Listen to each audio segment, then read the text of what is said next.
Hey guys, welcome back to my channel. The case that I'm going to be looking into today is the case of basically a woman who's on the run. Her name is Hazel Head, and she has a colourful criminal history and has yet to be found, basically.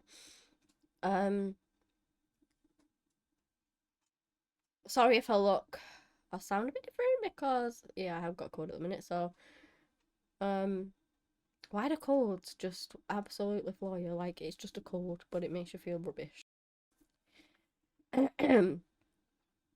Why?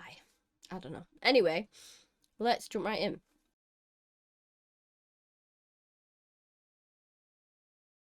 In August of 1998, a woman calling herself Deanna Ray put an ad in the personal sections in a Louisiana newspaper. She basically said that she was a green-eyed blonde woman, honest, hardworking, and that she was lonely and looking for a man. But she was anything but honest, let me tell you, because this woman was Hazel Head, so she was already changing her name and saying a load of BS. To try and get some poor unsuspecting guy to meet her, and I suppose. Her actual name was Hazel Leota Head. And what she wanted to do was find a man that had a decent amount of money so that she could rinse him, basically. And then she found that man, sadly. It was a retired trucker called Charles Barker. Now, poor Charles, he had been married to his wife, who they had been married for 11 years, and he had recently lost her within that last year that Hazel would actually meet him.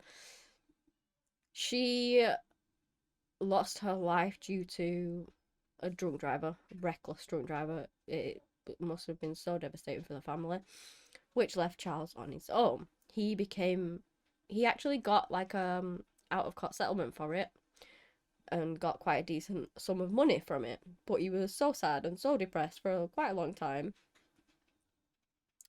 because he lost his wife and he was just really lonely. His family, he had two daughters, they wanted him to be happy and they knew that he needed companionship. So he sort of came out of it after a bit and started doing things again. He used some of his money to buy a boat and he went on that, which he really enjoyed, but he wanted someone to enjoy it with. He was very lonely and he needed a companion, and his daughters totally understood that and they wanted that for him too. So what he would do is he would go by sort of riverbank casinos and stop off at them and gamble. And this is where he then met, subsequently, Deanna. I'm not sure quite how you pronounce her fake name, but Hazel. This was in summer of 1998. Within a few days, she weaseled her way in and she were moving in with him. And at this time, he'd lost his wife about sort of almost a year ago, I think. So, yep, she moved in with him. And at first, he was happy, but that soon changed. And his daughters were happy too because he had told them that he had met someone and, that he was happy. And of course, they wanted to meet her. So one of his daughters, Jennifer Spence, traveled down from Hightiger, Texas, to meet Diana, and they met in a casino. And straight away, she wasn't.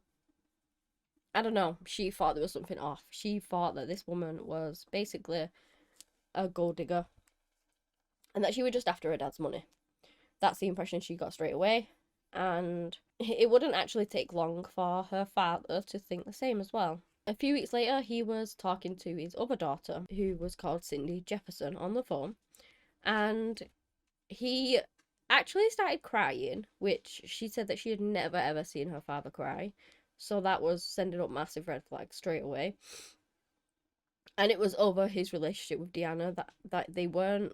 There was some serious things going on, and he wasn't happy. But he wouldn't tell her everything over the phone. He said, we'll arrange to meet or talk properly within the next sort of few days. And then he would explain everything. I don't know whether he was trying to sort some stuff out before he fully told his daughter, but that was the plan. Sadly, that phone call never came. Jennifer his other daughter, who actually met Deanna, well, Hazel, tried to call him numerous occasions and couldn't get hold of him at all. There was just nothing coming back. After about a week of having no contact, she asked his sister, Jude Steinger, to go and check on him. And this was on the 2nd of September in 1998. So she did. June went down to the house with her husband to check on her brother. And when they came there, they found that the door was open, which was not normal. So they sort of went inside a little bit, but I believe the husband went inside further because she was obviously really worried and it was her brother, so he said that he would go in, which he did. And this is when he found Charles's body in the kitchen. Of course, they ran out and called the police, and when the police entered, they found him slumped over at the breakfast bar. He had a gunshot wound to the back of his head, and it was estimated that he had been there for around 5 days. Detectives didn't find any sign of a struggle. They found the murder weapon straight away. It was his own 25 caliber Raven Arms handgun on the side, and that through ballistics was proof that it was the murder weapon. But when they dusted for prints, it had been wiped clean, so there were no prints on it at all. They went and checked around the house, and Charles actually had a safe in his bedroom, which he always kept stocked full of money, according to his daughters. Always. There was always money in it, and quite a large sum of money, especially since he had his big settlement. And they estimated that there was probably about $45,000 in there at the time. And when the police found it, it was open, and there was nothing in there but some important papers. There was no money whatsoever, so that was gone. Along with Deanna, his girlfriend, and his car. So they were all missing. It doesn't take a genius to put 2 and 2 together on this one and get 4. So they actually found the car the next day near the Shreveport Airport. That's the one. And inside they found lots of things. They found women's clothing and things like that. And they found some underwear, which actually had DNA on it. So when they tested that, it came back that Deanna wasn't actually called Deanna. She was called Hazel Head. They, of course, did a background check on Hazel Head, and boy, was it colourful. She had been married at least 10 times. She had over a dozen different aliases, probably even more. Some of which were Hazel Morgan, Willow Shields, Hazel Woodman, Hazel Foley, Kelly Morgan, Hazel Spurbeck, Willow Spurbeck, Hazel Haynes, Hazel Vincent, Hazel Fatruck, Teresa Jean Coyle, Teresa Tess Venable, and Deanna Ray. Now, I'm sure there was probably more too, and obviously this happened many years ago now, and she's still on the run, so she's probably had many more since. It also revealed to them that there was another arrest warrant out for Hazel. This one was in Lincoln, Nebraska, and this one was from 1991, where she allegedly burnt down her boyfriend's motorhome. Well, at the time, ex-boyfriend's, and he was still inside of it, apparently. She then went on the run, and now, after murdering Charles, she was on the run again. She's actually wanted for the first-degree murder of Charles, the theft of his vehicle, arson, and unlawful flight to avoid prosecution. The actual last confirmed sighting of Hazel was in December of 98 in a truck stop near Wheat Ridge, Colorado, and this is where she applied for a job as a waitress. And that is it. That is the last time anyone's seen her. Well, obviously people have seen her, but they don't know who she is, basically. So it was thought that poor Charles was just at the breakfast bar reading a paper or something like that, and Hazel came in with his gun and just shot him in the back of the head. And it's thought that he didn't even have a clue about anything, what had happened. Like I said, there was no struggle or anything. Then it seems as well that Hazel had already had plans to move on anyway, because the police found this voice recording of her putting out another ad similar to what she did before, saying that she was this young woman or whatever looking for a partner, new man, essentially.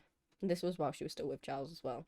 Hazel Head was born on the 10th of December in 1949 and would now be well into her 70s. At the time, she had blonde hair, green eyes. She was about 5'2", well, still would be unless she's shrunk a bit, and was about 120 to 150 pounds. She had a scar near her right eye, and a gap between her front teeth.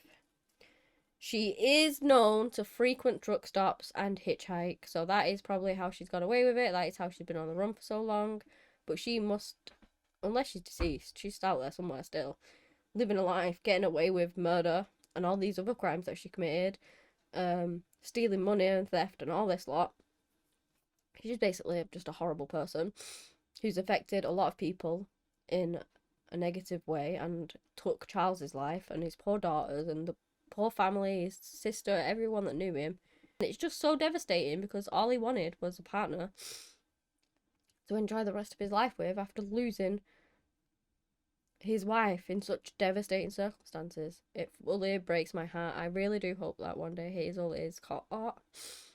I know she's got away with it for so long now, but you never know. Golden Gate murder and all them lot, he got away with it for all them years and then he was finally caught. So here's hoping. If you know, or you think you know her, please get in touch with the authorities because this woman literally stole someone's life and she should not get away with that. Not get away with any of the crimes that she's done, but, you know, murder. I mean, come on. But there you go, that is the end of this case. I hope you guys, on a personal note, have a really good Christmas if you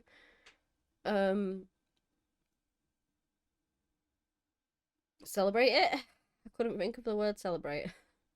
So yeah, hope you have a really good Christmas and a new year and that everyone stays safe out there. But that is it. Thank you so much for watching and until next time, bye.